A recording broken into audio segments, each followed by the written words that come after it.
7 months after burying my husband, Harold, I heard my financial advisor's voice crack with fear over the phone line. Angela, your son just forged your signature on a withdrawal request. He is draining the accounts. I looked at the family photo on the mantel and realized Charles hadn't just robbed us blind. He'd been counting on me being too old, too confused, and too buried in grief to notice he was picking my bones clean. The only problem was I wasn't a helpless widow. I was very much alive and suddenly very, very angry. Where are you watching from today? Drop your location in the comments below and hit that like and subscribe button. Let me tell you how I got to this point. The house was too quiet. That's the first thing you notice when you live alone after 45 years of marriage. The silence doesn't just sit there. It presses down on you. I was sitting in Harold's old leather recliner, the one with the worn spot on the right armrest where his wedding ring used to rub against the leather. I had a cup of chamomile tea in my hand, watching the steam rise, trying to convince myself I was ready for bed. I wasn't. Sleep doesn't come easy when the other side of the bed is empty. This house was our masterpiece. We bought it when it was a fixer-upper in 1978. We scraped penny skip vacations and drove used cars for decades just to pay off the mortgage early. Harold used to say, "Angie, when I'm gone, I want you to be safe. No banks, no debts, just you and the garden." He worked himself into the ground to give me that security. When the phone rang, it startled me so bad, I spilled hot tea on my wrist. I looked at the clock on the mantel. 9:03 p.m. Nobody calls at this hour unless someone has died or someone is in trouble. My heart hammered against my ribs as I reached for the cordless phone on the side table. "Hello." My voice cracked. I hadn't spoken out loud since noon. "Angela? It's David. David Miller." My stomach dropped. David was our financial advisor. He had been managing our retirement accounts for 15 years. He was a man of strict routine. He called every quarter, always at 10 a.m. on a Tuesday, to give us a boring update about mutual funds. He did not call at night. "David, is everything all right?" I asked, grabbing a napkin to dab at the tea on my wrist. "Are you alone, Angela?" His voice wasn't professional. It was tight, urgent. "Yes, I'm alone. What's going on?" "I need you to listen to me very carefully," he said. I could hear papers shuffling in the background, frantic and loud. I was reviewing the transaction logs for the end of the month. I usually don't do this so late, but something flagged in the system. "Angela, there's a withdrawal request here for the emergency fund." "The big one?" I frowned, confusion clouding my fear. "I didn't request any withdrawal, David. I haven't touched that money. That's for my long-term care." "I know," he said, and I could hear him take a shaky breath. "The paperwork is here. It's signed Angela. It has your signature on it. It looks perfect. But I checked the date on the notary stamp." "What date?" "October 14th. The air left my lungs. October 14th. I remembered that day perfectly because it was the day I tripped over the garden hose and fractured my wrist. Charles, my son, had driven me to the emergency room. I spent 6 hours in the hospital, doped up on pain medication, unable to hold a pen, let alone sign complex legal documents. I was in the hospital that day. I whispered, "David, I couldn't have signed that." "I know," David said. "That's why I'm calling. This isn't an error, Angela. This is forgery." My hand started to tremble. Forgery. That was a word for crime shows, not for my life. Not for a widow living in a quiet suburb. Well, how would someone get my account numbers? Do I need to call the police? Was I hacked? There was a pause on the line, a heavy, pregnant silence that told me David knew something he didn't want to say. "Angela," he said softly, "the transfer wasn't wired to a foreign account. It was authorized to move into the joint holding account you set up last month. The one with Charles. The room spun. I gripped the armrest of the chair. Charles. I said his name like a question. No, that's impossible. Charles has been helping me. He's the one who brings me groceries. He drives me to church. He's my rock, David. He's all I have left. The authorization came from his IP address. David said, his voice leaving no room for argument. And the signature, it's a tracing. It's too perfect. Someone had access to your old documents to copy it. I looked across the living room to the mantel. There was a framed photo of Charles and me from last Christmas. He was smiling, his arm around my shoulder, looking like the perfect, dutiful son. He had stepped up when Harold died. He told me, Mom, don't worry about the bills. I'll handle the paperwork. You just grieve. I had been so grateful. I had thanked God every night for giving me a son who cared so much. I had handed him the mail. I had given him the passwords because my eyes were getting bad, and the computer screens gave me headaches. I need you to come to my office tomorrow morning, David said, breaking my trance. Be here at 8 a.m. I'm going to print everything out. We need to freeze these accounts before the transfer clears. Okay, I said, my voice sounding hollow. I'll ask Charles to drive me. I'll tell him. No, David shouted, almost losing his composure. Angela, listen to me. Do not tell Charles. Do not call him. Do not let on that you know anything. If he knows we're on to him, he could move the rest of the money or destroy evidence. You have to come alone. Can you do that? I looked at the photo again. My beautiful boy. The boy I nursed through the chickenpox. The man who held my hand at Harold's funeral and passed me tissues. Could he really be a wolf? Or was this all a terrible mistake? I can do it. I lied. My legs felt like lead. Good. 8 a.m. Trust no one right now. Angela. Not even him. The line went dead. I sat there in the silence, the dial tone buzzing in my ear like a warning. I felt cold, a deep, bone-chilling cold that had nothing to do with the temperature of the house.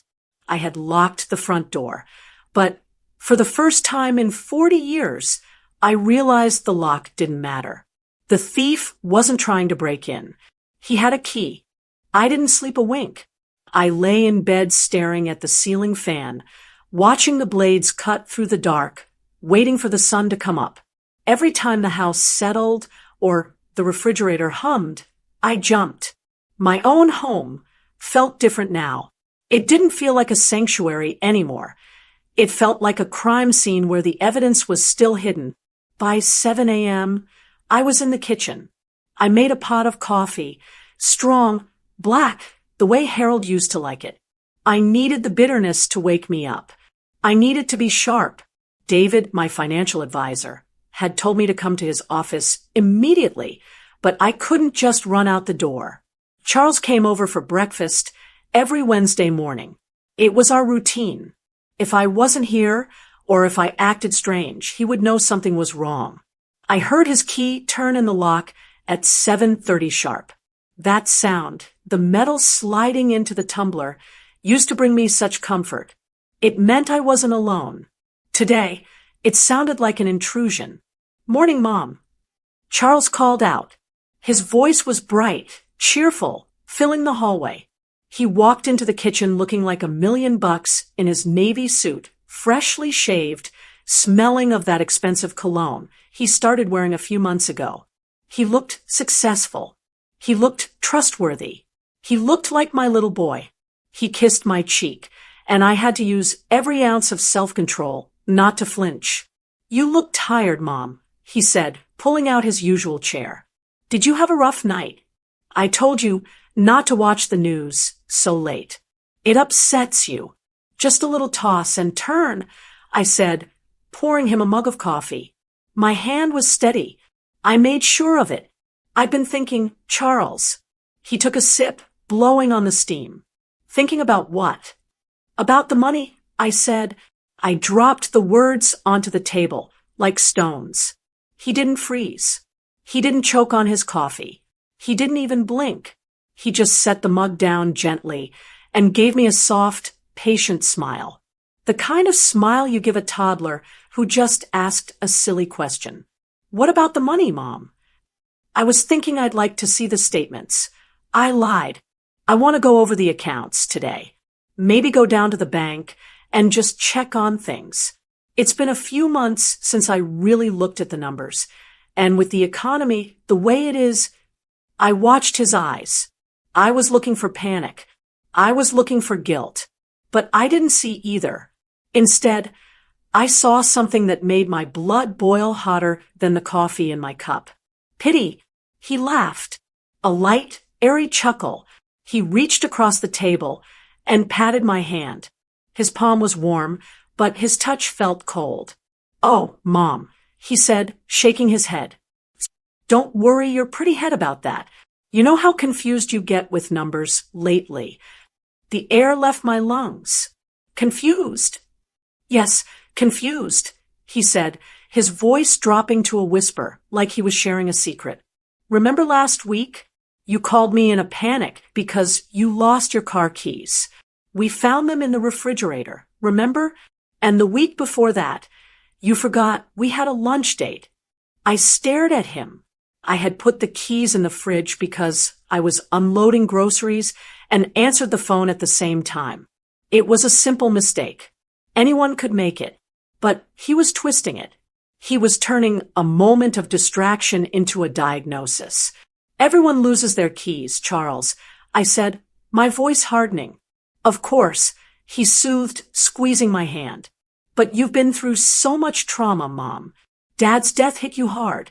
The stress causes slips. That's why I took over the finances. Remember? Dad wanted you to rest.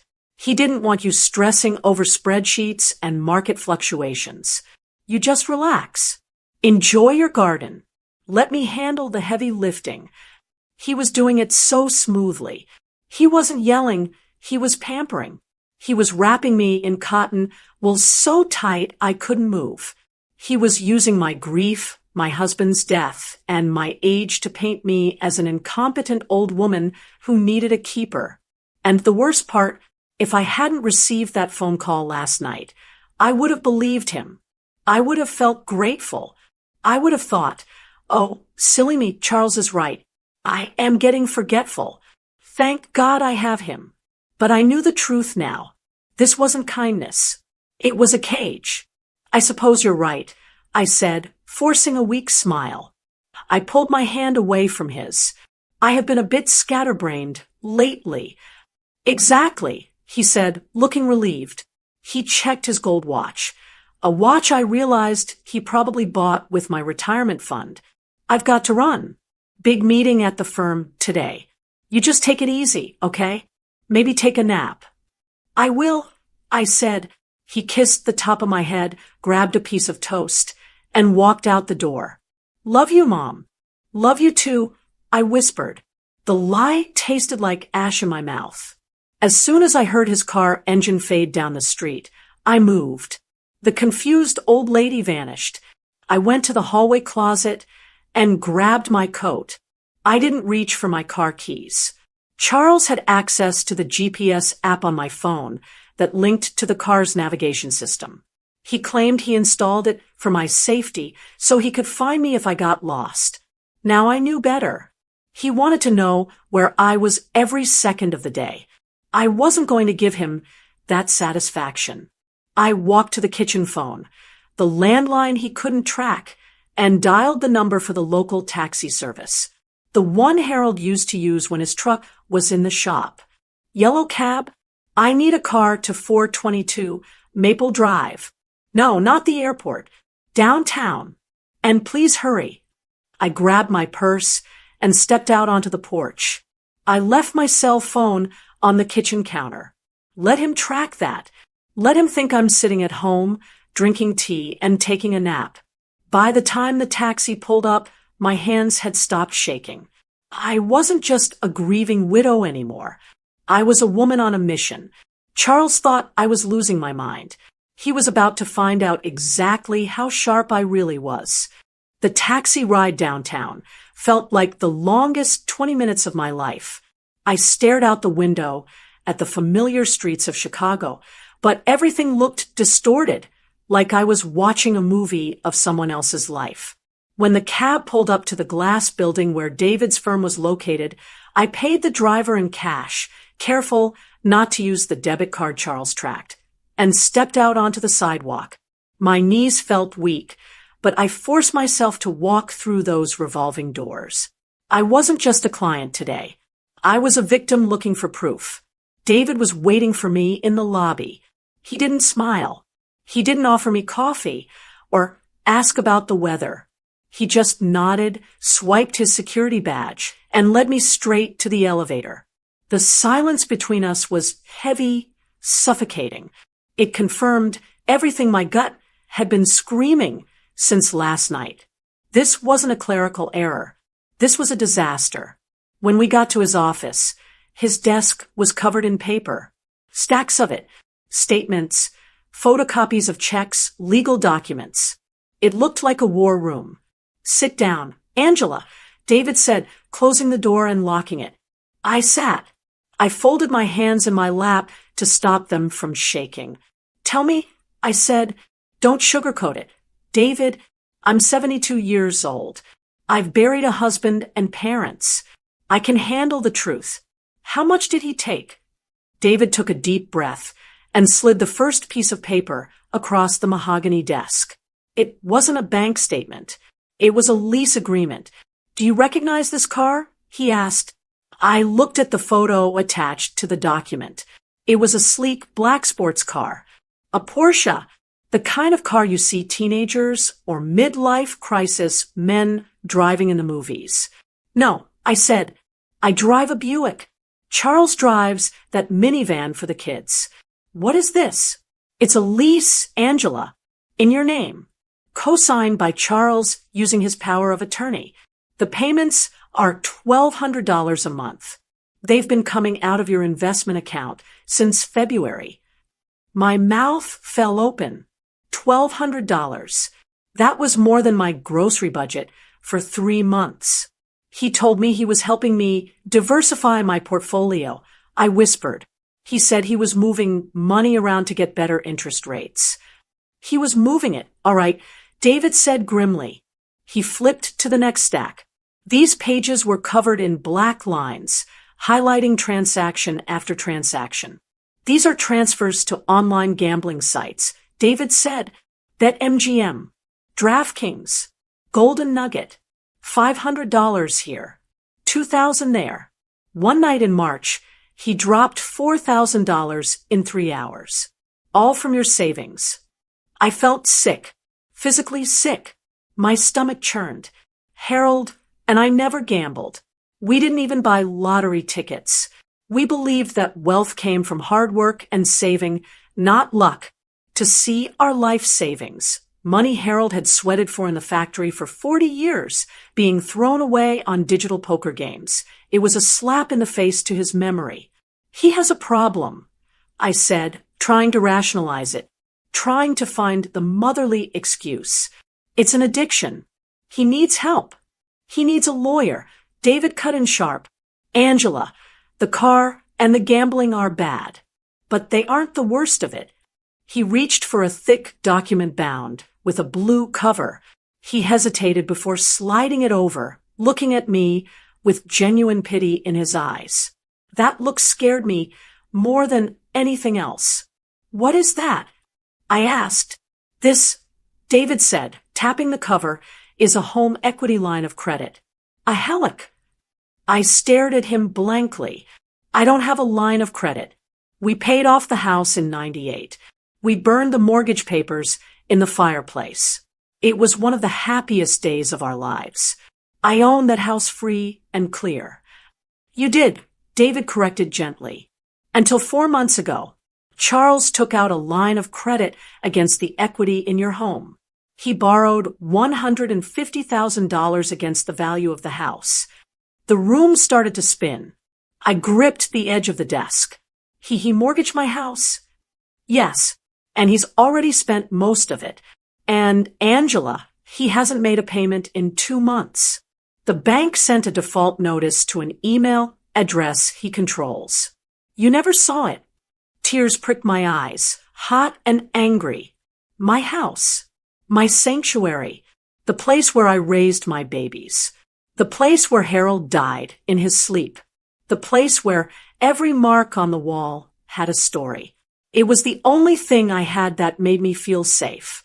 It was my legacy for the grandchildren. If he doesn't pay, I choked out. They will foreclose, David said. They will take the house, Angela. You could lose everything. You could be out on the street. The thought hit me like a physical blow. Me, Angela Stern, homeless? A bag lady? After a lifetime of doing everything right? After a lifetime of saving coupons and turning off lights to save electricity? How? I whispered. How could he do this to me? He loves me. David stood up and walked around the desk. He stood next to me and pointed a finger at the dates on the statements. This is the part that makes me sick, David said, his voice low and angry. Look at the timeline, Angela. Look at the date of the first withdrawal. I squinted at the paper. January 14th. January 14th, David repeated. That was the day after Harold's funeral. I froze. I remembered that day. I was in bed, unable to move, paralyzed by grief. Charles had come over. He had brought me soup. He had sat by my bed and held my hand, telling me, "Don't worry, Mom. I've got you. I'll take care of everything." He had left my bedside, gone downstairs to my computer, and transferred $10,000 into his own account. And this one, David pointed to the car lease. February 2nd. February 2nd. That was the day we went to the stonemason to pick out Harold's headstone. I remember Charles waiting in the lobby while I cried over font choices. He wasn't waiting. He was on his phone, closing the deal on a Porsche. While I was choosing a casket, he was choosing a sports car. While I was burying his father, he was burying me in debt. Something inside me broke then, but it wasn't a break that left me in pieces. It was a break that snapped me into focus. The grief, the confusion, the motherly instinct to protect my cub, it all evaporated. I looked up at David. My eyes were dry. He didn't just steal my money. I said, my voice steady for the first time in months. He stole my grief. He used my husband's death as a distraction to rob me blind. Yes, David said. He did. I stood up. I didn't feel weak anymore. I felt cold. A cold, hard rage that settled deep in my bones. Make copies, I told David. Make copies of everything. The car, the gambling, the house. Especially the house. What are you going to do? David asked, looking worried. Angela, we should call the police right now from this office. No, I said. Not yet. If I call the police now, he'll run. Or he'll try to hide the rest of the money. Or he'll lie and say I authorized it. I need him to admit it. I need him to say it to my face. Angela, that's dangerous. He's not a stranger, David. He's my son. I changed his diapers. I taught him to walk. I know his weak spots. I picked up the file with the house documents. He thinks I'm a confused old woman who loses her keys. He thinks I'm helpless without him. I walked to the door and looked back. He forgot who raised him. I said, he forgot that his father was the gentle one. I'm the one who handled the discipline, and he is long overdue for a lesson. I walked out of that office with the file tucked under my arm. It wasn't just paper. It was ammunition, and I was heading home to wait for the wolf. The house was empty when I got back, but it felt crowded with ghosts. I locked the front door behind me, engaging the deadbolt, the chain, and the handle lock. It was a habit Harold had instilled in me, but today It felt like I was fortifying a castle. I walked into the living room and collapsed into Harold's leather recliner. The leather was cold. It didn't smell like his aftershave anymore. It just smelled like old dust and lemon polish. I sat there, clutching that blue folder of evidence to my chest, and I did something I hadn't done in years. I wailed. I didn't just cry. I let out a sound that came from the bottom of my stomach, a raw, ugly sound of a mother whose heart was breaking. The anger from the office had evaporated on the ride home, replaced by a crushing, suffocating guilt. The questions started swirling in my head, attacking me like angry bees. Where did I go wrong? I looked at the mantelpiece, at the row of school photos. Charles in first grade with his missing front tooth. Charles at graduation, looking so proud in his cap and gown. I remembered the nights I stayed up helping him with science projects. I remembered the times I snuck him extra cookies when his father said no. Did I love him too much? Did I make life too easy for him? Harold used to say, "Angie, you coddle the boy. He needs to learn the value of $1." I would always hush him, telling him he was too hard on the kid. Now, sitting in the silence of my plundered life, I realized Harold was right. I had shielded Charles from every storm, and because he never felt the rain, he thought he could just take shelter wherever he pleased, even if he had to tear down my house to build it. I closed my eyes and whispered, "God, help me." I'm a God-fearing woman. I was raised on the 10 Commandments. Thou shalt not steal. That was clear. But so was honor thy father and thy mother. Charles had broken both. But then another verse crept into my mind, one that twisted the knife in my gut.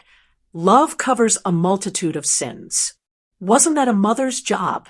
To forgive? To cover the sins?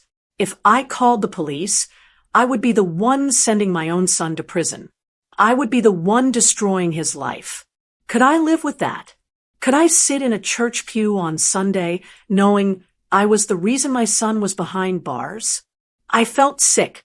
I almost stood up right then to shred the papers.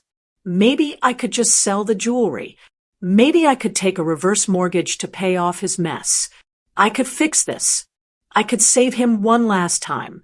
Then, my hand brushed against the side table, knocking over a small stack of mail I hadn't opened yet. A card slid out. It was an old anniversary card from Harold that I kept as a bookmark in my Bible. I picked it up. His handwriting was scratchy, familiar. I opened it. To my Angie. The heart of this home, the protector of our peace. Thank you for keeping us safe. The protector of our peace. I stared at those words until they blurred. Harold didn't work double shifts at the plant, so Charles could gamble it away on a phone app. He didn't pay off this house, so Charles could use it as collateral for a sports car. Harold built this legacy for us, for the grandchildren. If I covered for Charles now, I wasn't protecting the peace. I was financing the war. I was funding his addiction. If I let him get away with this, what would he take next? Would he steal from his own children? Would he empty his daughter's college fund, just like he emptied my retirement? Real love isn't letting someone destroy you. Real love is stopping them before they destroy themselves completely. Enabling him wasn't love. It was participation in his sin. I sat up straight. The tears stopped. I wiped my face with the back of my hand. "I'm sorry, Charles," I whispered to the empty room. "But I love you too much to let you win." I got up and went to the kitchen. I didn't turn on the radio. I didn't make tea. I went into general mode. That's what Harold used to call it when I scrubbed the floors or organized a bake sale. But today, the mission was different. I cleared the kitchen table completely. No placemats, no centerpiece. Just a hard, wooden surface. I took the papers out of the folder David had given me. I laid them out in a row. The car lease, the gambling records, the home equity line of credit, the forged signature. I lined them up like a prosecutor preparing a case. Then I went to the junk drawer and pulled out my smartphone. Charles had bought it for me, claiming he wanted me to have the best technology. Now, I used it against him. I found the voice recorder app, the one he showed me how to use, so I could record my grocery lists because my memory was fading. I tested it. Testing 1, 2. Charles, tell me the truth. I played it back. Clear as a bell. I set the phone in the center of the table, face down. But recording. I covered it with a napkin holder. It was invisible, but it was listening. I wasn't waiting for a son to come home for dinner anymore. I was setting a trap for a criminal. I went upstairs to the bedroom and opened the small safe in the closet. Harold's old service pistol wasn't there. We had sold it years ago. But inside was something heavier. My will. The deed to the house. The life insurance policies. I took them all out. I wasn't going to let Charles find them if things went south. I hid them under the loose floorboard in the guest room closet, a spot only Harold and I knew about. I walked back downstairs and sat at the head of the table.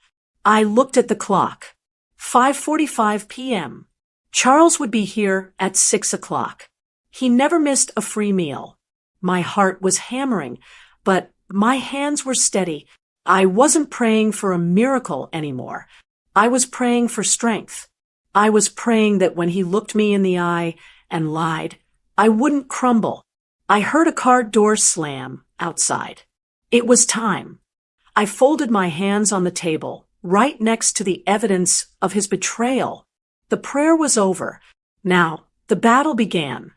The sound of the front door opening was different this time. It wasn't just a noise. It was the sound of my old life ending and a terrifying new one beginning. Charles walked in whistling. He actually whistled. He carried a bottle of wine in one hand and a bouquet of grocery store carnations in the other, peace offerings bought with money he had stolen from me. "Hey, Mom, something smells good," he called out, heading toward the kitchen. I picked up some red. Figure we could celebrate. Celebrate what? I asked. My voice didn't shake. I was surprised by how steady it sounded, cutting through the air like a knife. Charles stopped in the doorway of the dining room. He saw me sitting at the head of the table. The lights were off, save for the chandelier directly above me. The table was bare except for the neat rows of bank statements, the Helic agreement, and the photos of the Porsche. His smile didn't vanish instantly. It froze.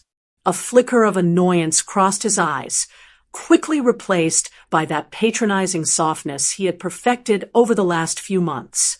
"Mom," he sighed, walking over and placing the flowers on the sideboard. "What is all this?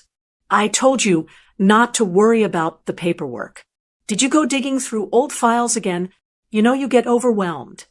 He reached for the stack of papers closest to him. "Let's put this away.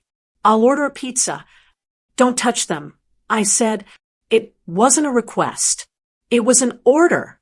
Charles pulled his hand back, startled. "Excuse me?" "Sit down, Charles." He laughed, a nervous, hacking sound. Okay. The general is in charge tonight. What's going on? Did David call you? That guy is an alarmist. I've been meaning to fire him." "David didn't just call," I said, looking him dead in the eye. "He showed me everything. The gambling sites, the sports car, the line of credit on this house." Charles sat down slowly, loosening his tie. He didn't look guilty yet. He looked like a man trying to talk his way out of a speeding ticket. "Mom, you're misinterpreting this. It looks bad on paper. I get that. But that car, that's an investment vehicle. It's a classic. Its value goes up. And the line of credit, that's for leverage. You have to spend money to make money. Dad never understood that, but I do. You lost $4,000 in 3 hours on DraftKings. I said flatly. Is that an investment strategy? His face flushed. That was research. Look, the market has been volatile. I was hedging against inflation. Stop it. I slammed my hand on the table. The sound echoed in the empty house. Stop lying to me. I am not senile. I am not confused. And I am not stupid. You mortgaged my home. The home your father broke his back to pay for, so you could play high roller. You aren't investing. Charles, you are stealing. The silence that followed was thick and heavy. Charles stared at the table. When he looked up, the nice son mask was gone. His eyes were cold. His jaw was set tight. Stealing. He spat the word out. You call it stealing? I call it back pay. I recoiled. Back pay? Yes. For 40 years of listening to Dad preach about hard work and saving pennies, we lived like paupers so he could hoard cash in these accounts. I wanted to go to private school. He said no. I wanted a car when I turned 16. He said earn it. He died sitting on a pile of gold like a dragon. And for what? So you could sit here and drink tea? He stood up, pacing the room, his voice rising to a shout. I deserve that money. I was the one who drove him to chemo. I was the one who mowed the lawn every Sunday. I put in the time. And now I'm drowning in debt. Mom. Sarah wants things. The kids need things. And you're just sitting on a fortune doing nothing. I am living on it.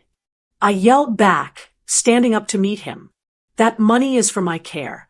If I get sick, if I need a home, that was my safety net. And you cut it. I would have taken care of you, he screamed. With what? I pointed at the papers. You gambled it away. You didn't take it to help me. You took it to feed your ego. I reached for my phone. I'm done, Charles. I gave you every chance to be a man. Now I have to treat you like a criminal. What are you doing? His voice dropped.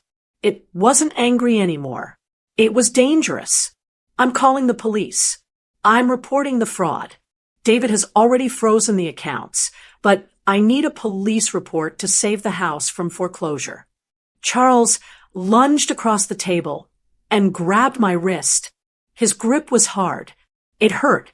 Don't do that, he hissed. Let go of me, I said, staring him down, or I will add assault to the list of charges. He let go, shoving my hand away. He ran a hand through his hair, looking wild. He looked at the door, then back at me. He realized bullying wouldn't work. He realized charm wouldn't work. So he pulled out his final weapon, the one weapon he knew could break me.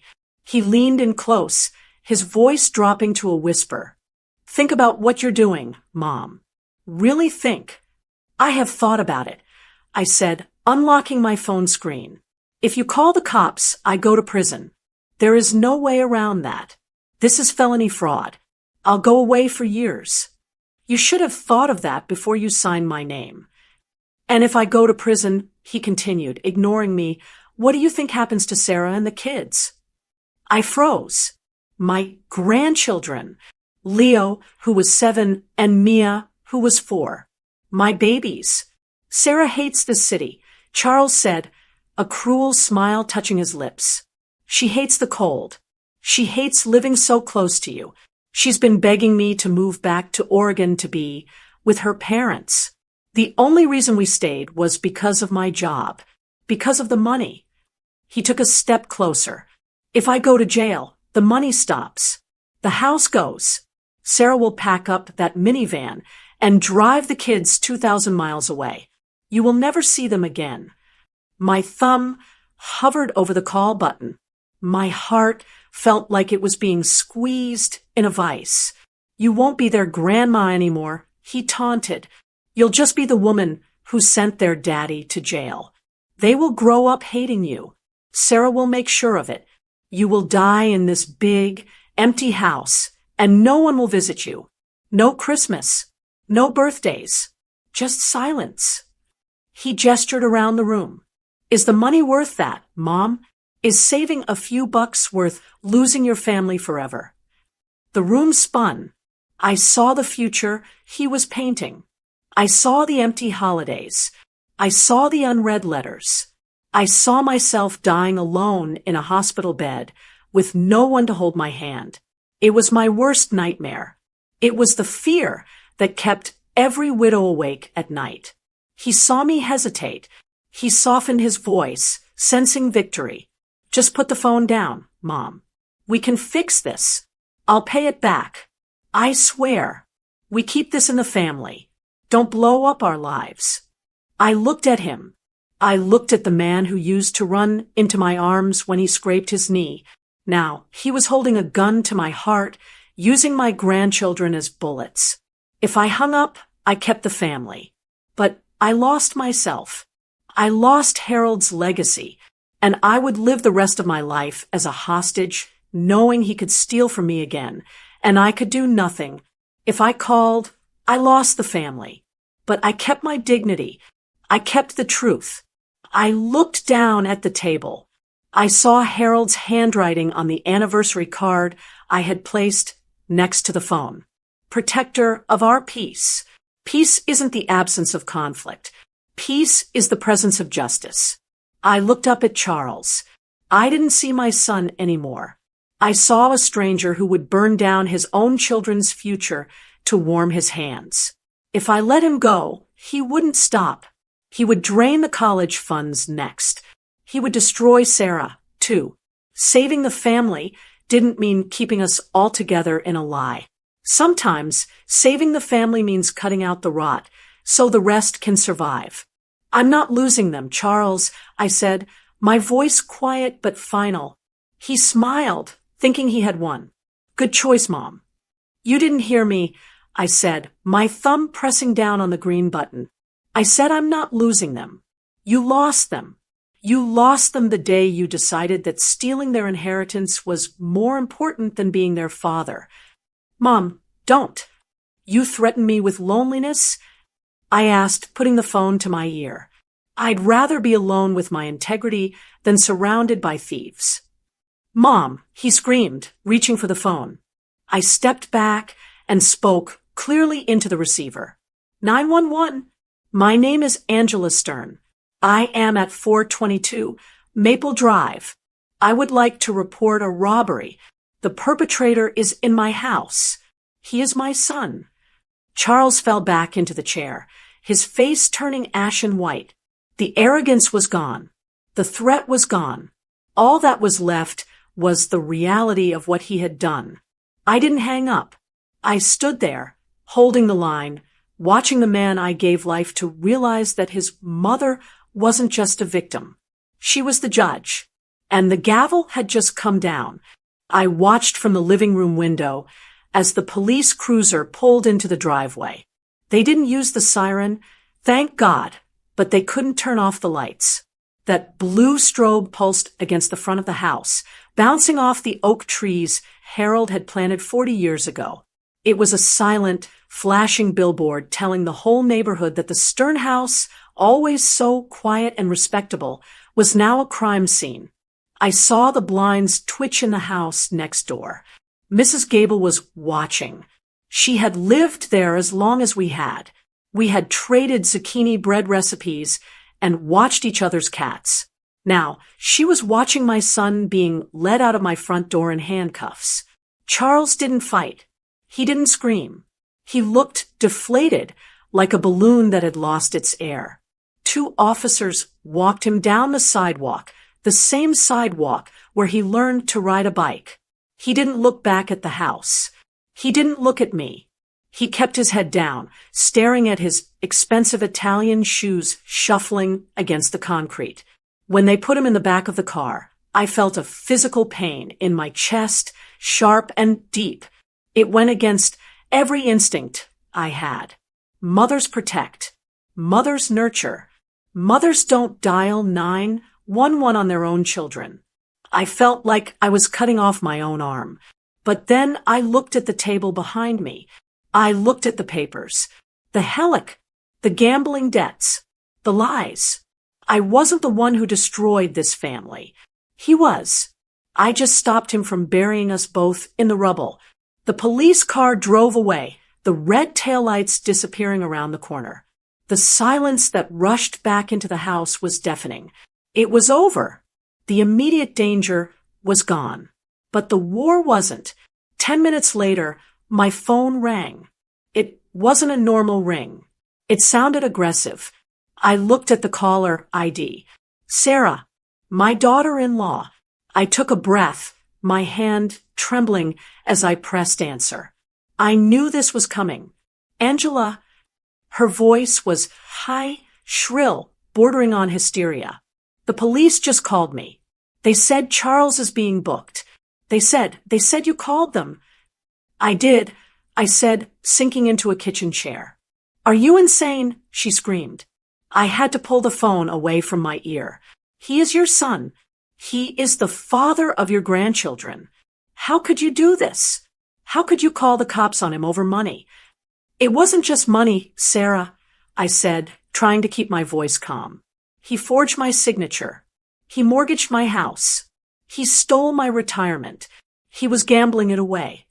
He was stressed, she yelled. He made a mistake.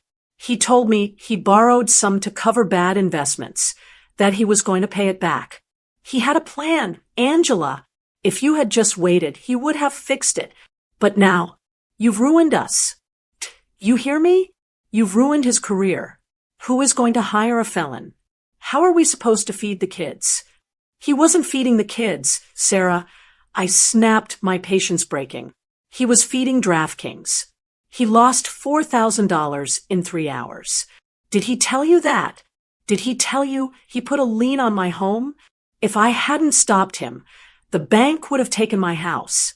Where would I live then? In your spare room. You're selfish, she spat. The venom in her voice was shocking. You're an old woman sitting on a paid-off house and a fat 401k, and you couldn't help your own son when he was drowning? You chose your bank account over your family. I chose justice, I said, and I chose not to be a victim. Well, I hope you enjoy your money, Sarah said, her voice dropping to a cold, hateful whisper. Because that's all you have now. Don't call us. Don't send cards for the kids' birthdays. As far as Leo and Mia are concerned, their grandmother died tonight. The line went dead. I sat there, holding the phone, the silence ringing in my ears. Her words cut deeper than the theft. Selfish. That was the word that stuck. Was it selfish to want to keep the home I worked 40 years for? Was it selfish to want to eat cat food? So my son could drive a Porsche? The phone rang again, immediately. It was Harold's sister, my sister-in-law Betty. The news traveled fast in small families. Angela, Betty's voice was breathless. Sarah just called me screaming. Tell me it's not true. Tell me you didn't have Charles arrested. He stole everything, Betty, I said, too tired to explain it all again. He forged my name. He's Harold's boy. Betty cried. Harold would be turning in his grave. You handle this privately, Angela. You don't drag the police into family business. Think of the shame. Think of what people at church will say. Harold would be the one handing the officer the handcuffs. I said firmly. Harold believed in right and wrong. He didn't raise a thief. He's sick, Angela. He needs help, not prison. You're his mother. You're supposed to have mercy. I did have mercy. I said, I gave him breakfast this morning. I gave him 30 years of support. But mercy doesn't mean letting someone rob you blind. I hung up on her. I turned the ringer off. I couldn't take it anymore. The flying monkeys, that's what my granddaughter once called people who do the wicked witch's bidding. Charles had his army. They didn't see the statements. They didn't see the sneer on his face when he threatened me. They just saw a poor son and a mean old mother. I walked through the dark house, locking the doors again. I felt small. I felt incredibly old. I went into the kitchen and opened a can of soup for dinner, but I couldn't eat it. I just stirred it, watching the steam rise. Was I wrong? The doubt started to creep in, insidious and cold. Maybe I should have just let him take it. Maybe I should have sold the house and moved into a small apartment. At least I would still have my grandkids. At least I wouldn't be this monster everyone said I was. I picked up my phone, ignoring the missed calls, and opened my banking app. There it was. Account frozen. The balance was lower than it should have been, much lower, but it wasn't zero. And next to the line of credit, there was a flag, fraud alert reported. Then a text came through. It wasn't family. It was David. Angela, I just got off the phone with the bank's fraud department. Because we filed the police report tonight, the foreclosure process is halted immediately. The debt will be transferred to Charles's name as part of the criminal investigation. Your house is safe. You did it. Try to sleep. I read that text 3 times. Your house is safe. I looked around my kitchen. I looked at the wallpaper Harold and I hung together in 1995. I looked at the height chart pencil marked on the doorframe. If I had listened to Sarah, if I had listened to Betty, this house would belong to the bank in 3 months. I would be destitute. Charles would have drained me dry and moved on to his next victim. I wasn't selfish. I was a survivor. I washed my bowl in the sink, drying it and putting it away. I walked up the stairs to my empty bedroom. I was alone. My family hated me. My neighbors were gossiping about me. But as I climbed into bed and pulled the quilt up to my chin, I realized something. I was safe. The lock on the door actually meant something tonight. The wolf was in a cage. And for the first time in 7 months, I wasn't sleeping with one eye open. I closed my eyes and let the tears come hot and fast. I cried for the son I lost, but I didn't cry for the decision I made. They tell you on TV that justice is swift. It isn't. It's a slow, grinding machine that eats up your days and keeps you awake at night. It took 6 long months to get to trial, 6 months of lawyer meetings, depositions, and staring at the calendar, dreading the day I'd have to sit in a witness box and point a finger at my own son. During those 6 months, the silence from the family was absolute. No one called to check on me. No one asked if I was okay.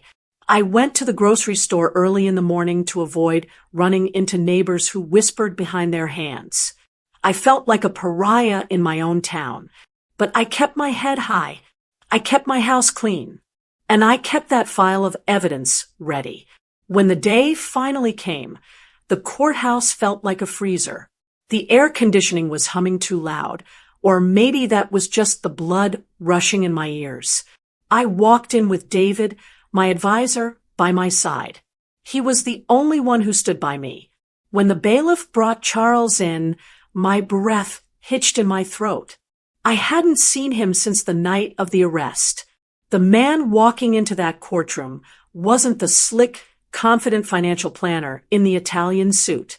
He was wearing an orange jumpsuit that hung loose on his frame. He looked pale. He looked smaller.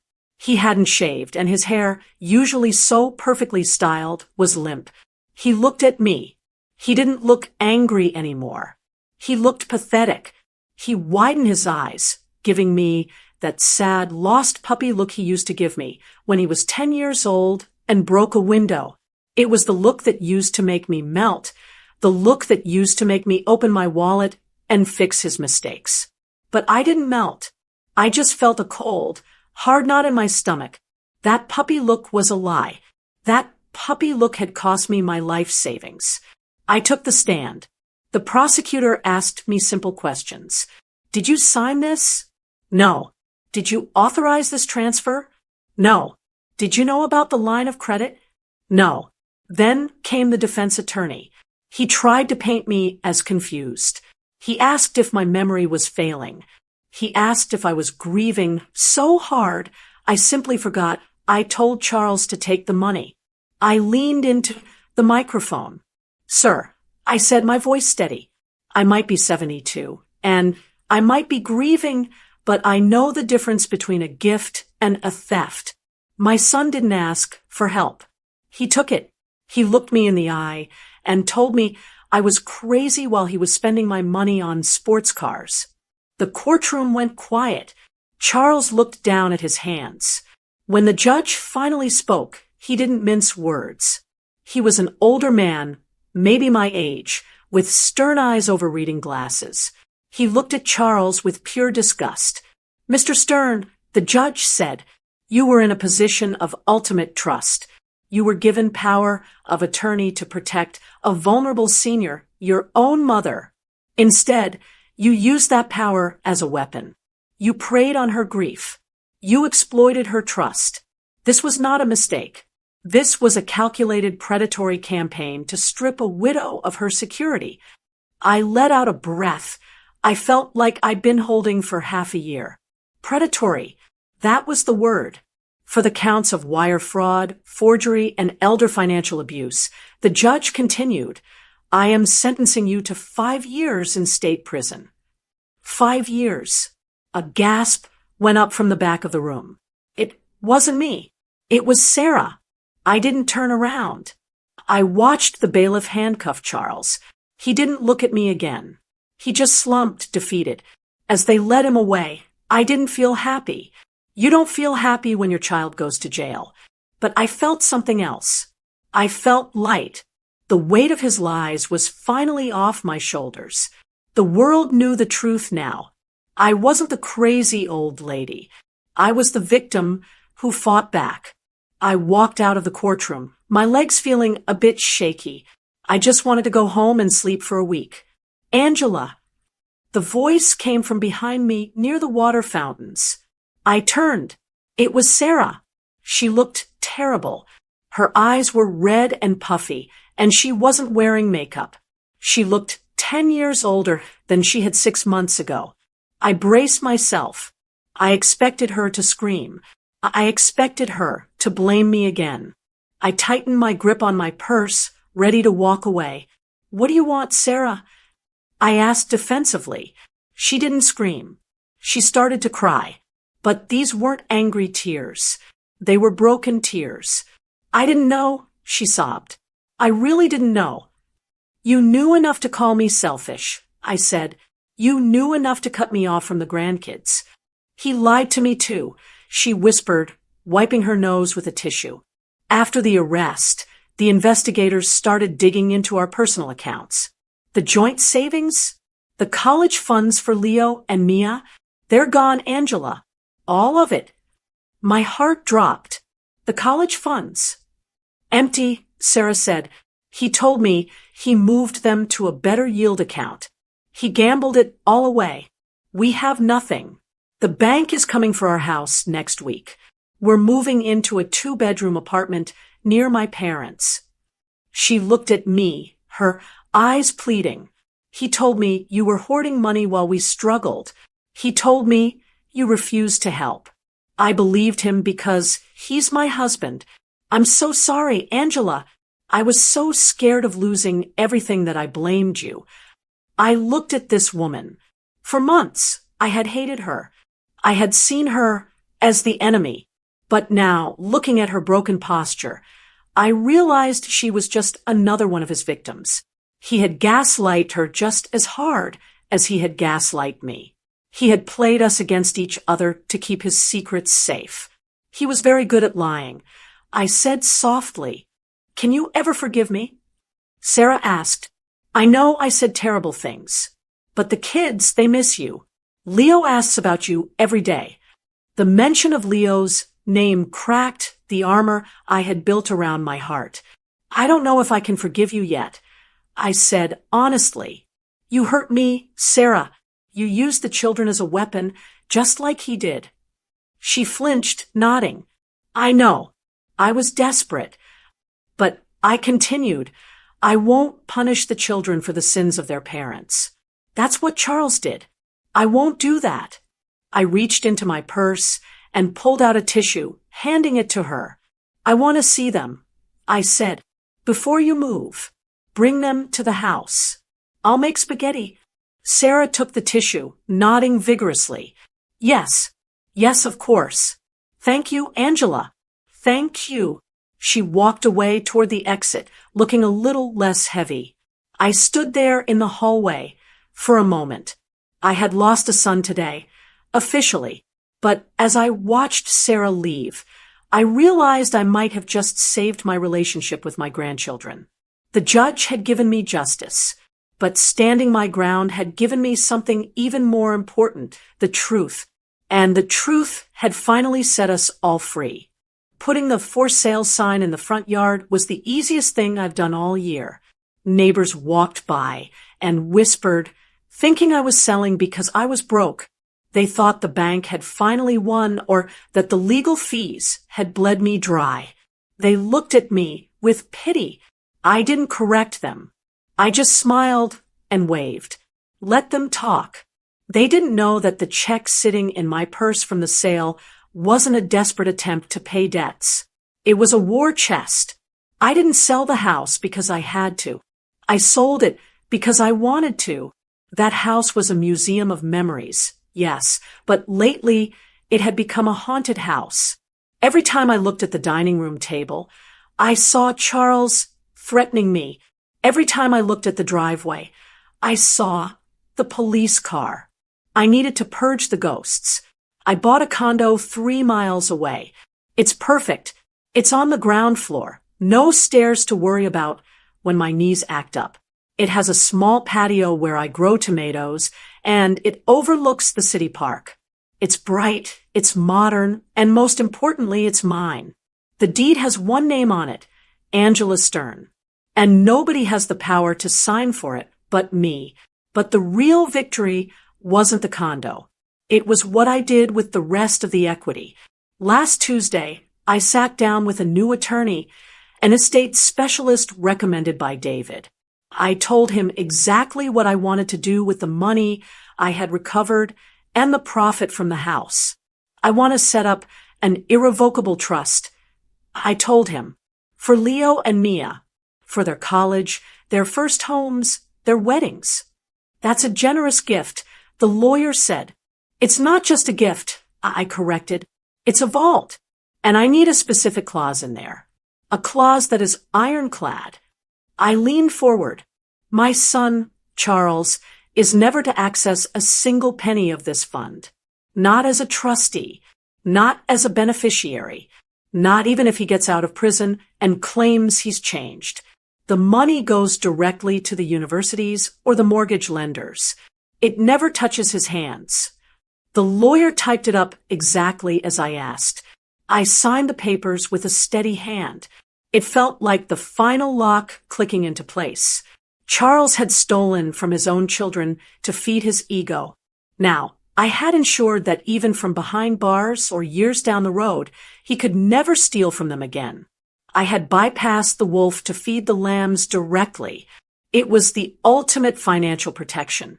He could charm anyone he wanted, but he couldn't charm a legal contract.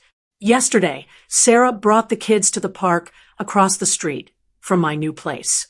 It was a crisp autumn day, the kind where the air smells like dried leaves and wood smoke. I sat on a bench, watching Leo climb the jungle gym.